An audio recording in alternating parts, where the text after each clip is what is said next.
Ladies and gentlemen, welcome to the Horseman channel today. Thank you for tuning in. If this is your first time tuning in, my name is Daniel, and on this channel we love all things horsepower related. God's blessed me with many gifts, including this thing, and He blesses us with horsepower too. So, yes, yeah, we love it all, and we're going to get into a couple different topics today. One is going to basically be, don't think I'm nerdy, but I had a little notepad here because I had some bullet points I wanted to go over. Our topic today is power bands and how they affect cars' run times at tracks and just performance over other cars in general. So, needless to say, we're going to get right into it.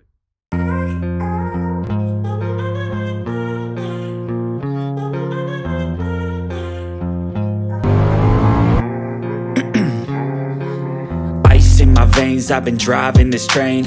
Years in this lane, there's no stopping this flame. Cause I came to the game and I changed it to play how I like, rearranged it to my own domain. Yeah, I got what it takes, made lots of mistakes, taking shots, skipping breaks, feeling lost, feeling great, popping off, feeling straight, never stop, never changed. All the squads here to play and I've got something to say. I work hard each and every day, I get lost in So, what I kind of want to go over is, I've had a lot of my immediate friends talk to me about it, as well as, other people have brought it up to me, is how can a car that's making, let's say, 700 horsepower compete with a car that's making 800 in the quarter mile? And a lot of you are probably already going to know this. And I also want to say from the beginning of all this is I'm no expert at all. I'm just going off of my meandering experience, and that's it. So please don't look at me as some sort of expert, because I'm not. But I at least wanted to give my experience and what I've experienced with all of it and what I've seen. So anyways, I actually have we actually have a few cars in my immediate friends group that all have different power adders. They have different gearing. They have different weight. All kinds of things come into play. So for example, we have one of our guys. He is twin turboed. You guys will probably already know him. He's got the orange Boss. He made around 703 horsepower at the rear wheels and he's on 6.5 to about 7 pounds of PSI. That's very low, basically gate pressure. So that being said, he still ran a 10.9 versus one of our other friends who is on about 13 PSI, and he also ran a 10.9, and I'm actually going to make another video about that. Both cars are basically Coyote cars. Obviously the Boss is a Roadrunner engine, but the other one is a Gen 2 with an ESS blower versus the other one with the twin turbo setup. So my whole point to this is two completely different power adders. The ESS guy, being on 13 pounds, he's actually making probably a little over 800, and yet they both ran the same time. So that all comes down to power band. It comes down to gearing and all of it. So these two cars actually did have the same gearing, an MT82 transmission with 373 gears. Now, then it comes down to power band. So at that point, the twin turbo guy, his power is coming in way different throughout the gears compared to the ESS guy. Now, I'm no expert on the ESS blowers, but I do know, turbos tend to make power later in the RPMs. However, that also depends on the size of your turbos. So if you have the smaller turbo you have and how it's mounted, your boost lag will be a lot less. So a lot larger turbo, and if it's mounted incorrectly or differently, your turbo lag could be a lot more. So many variables come into play. So another one I wanted to bring an example is this guy right here. So this car is roughly making anywhere from 830 to 840 with good air, everything else not heat soaked, things like that. I've got 373 gears, but I also have a TR6060 transmission. So in 1314 Shelby's, the TR6060 transmissions are a lot longer geared than an MT82 5.0 car. 5.0 MT82 transmissions the gears are a lot shorter. So when you put 373s and combine it with an MT82, you're going to be shifting into fifth before you cross the traps in the quarter mile. So now you're shifting an extra shift, which hurts your ET. So even if you have more horsepower, it's not, you're still taking away from your ET because now you're shifting again. So gearing plays a huge part. Even tire size, things like that. Your power band plays a huge part. Roots or twin screw blowers like this one, the power comes in instantly. So now I got all my power, you know, at low RPMs. I'm not waiting until higher RPM for the power to come in. It's already there. So that plays a factor.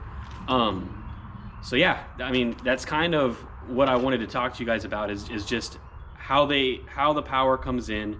The Coyote motors love to be at, you know, high RPM. They love to rev up those RPMs.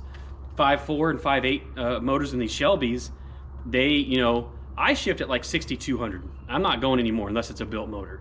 A lot of people give me crap for that, but I'm trying to save my engine. So I shift at 6,200, and that's it. Coyotes can go to, gosh, I think 77 grand, 7,500, somewhere around there. So depends on the Coyote, or depends on the 5.0. So, but anyways, yeah, so they don't typically make a lot of torque down low. They make a lot of power up top. So that being said, you know, if you have like a turbo setup on a Coyote car, they love those high RPMs and that boost coming in late. But then a lot of times the power is going to be up top. So you know, you're down low. Maybe your 60 foot might suffer.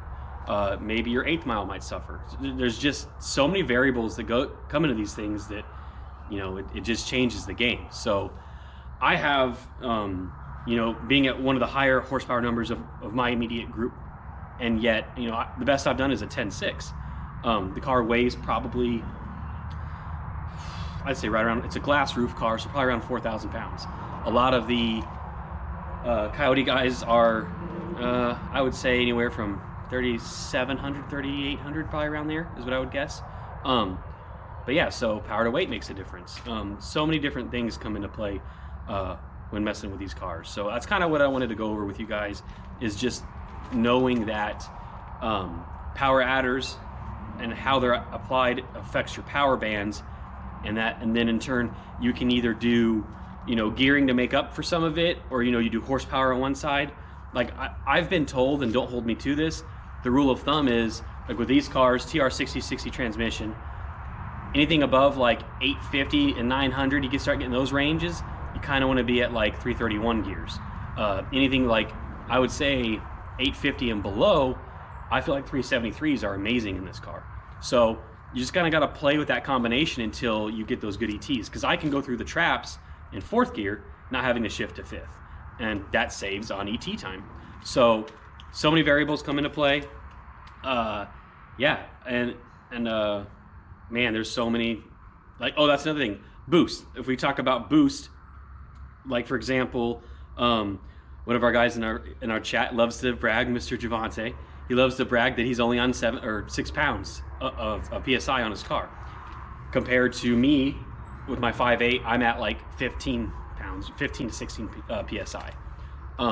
But his engine has much higher compression. He's like, I don't remember the Roadrunners, but I know they've got to be around 11.5 to 1 or 11 to 1, maybe even 12. I don't think they're 12 to 1, but I think they're in the 11s. Mine is like 9 to 1. So my compression, I'm starting off with lower compression already. So because these cars came factory boosted, supercharged, that's part of the deal, is they lowered the compression in the cylinders because to compensate with more boost. So when you have a high compression motor and then you add boost to it, you can afford to add just 6 pounds or real 7 pounds low boost to it because the compression's already high. So it just, there's a trade-off there. But that's kind of what I wanted to talk to you guys about, the variables and high horsepower cars not always being able to do the same times as lower horsepower cars. A lot of it comes down to gearing, man. I'm telling you, gearing is a huge factor when it comes to the setup. Gearing, shoot, what else? Like I said, the power band and the tuning on how it's been tuned. You know, there's that can play a huge factor as well. So yeah, all those are factors. I also have a treat for you guys. At the end of this video here, I'll be showing you a clip of another. It's a 14 Shelby. for the most part, just bolt-ons, not even headers, but it's got like throttle body, I believe upper and lower pulley. It's on E85, cold air intake, things like this. No cats. That car versus another buddy of mine who is about he's a ESS car. It's a Coyote S550 manual transmission, MC82, with 373 gearing, and so the ESS car actually is up by probably a good 80 horse at least, I would say, probably about 80 horsepower on the Shelby, and you'll see what I'm about to show you how close these races actually are, because the Shelby's on 331 gearing. So now this was in Mexico, so this wasn't at the track. It can be a lot different at the track, but only time will tell when we get the other Shelby to the track. But yeah, just a little clip, and I'll go ahead and show it to you right now. Ready? You ready? 1, 2, 3!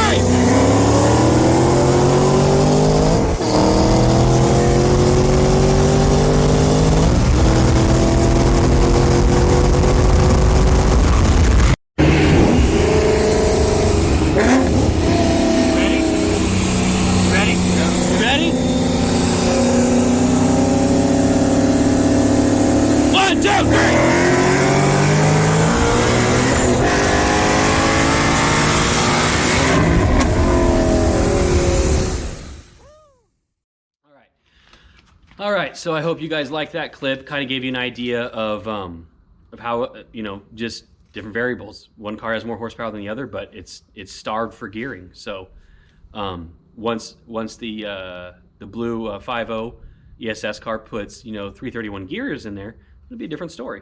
So yeah, so many factors, guys. Yeah, there's so many.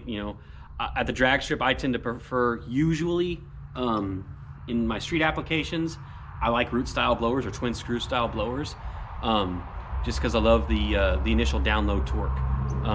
My 5.8 and 5.4 Shelbys, I mean, we make crazy torque at like 3,500 RPM. It doesn't take much. We're already cranking out some torque numbers there. So, but then the Coyotes, on the other hand, they get to stretch out to much higher RPMs, and make power up top, where we kind of stop around 6,200 for me at least.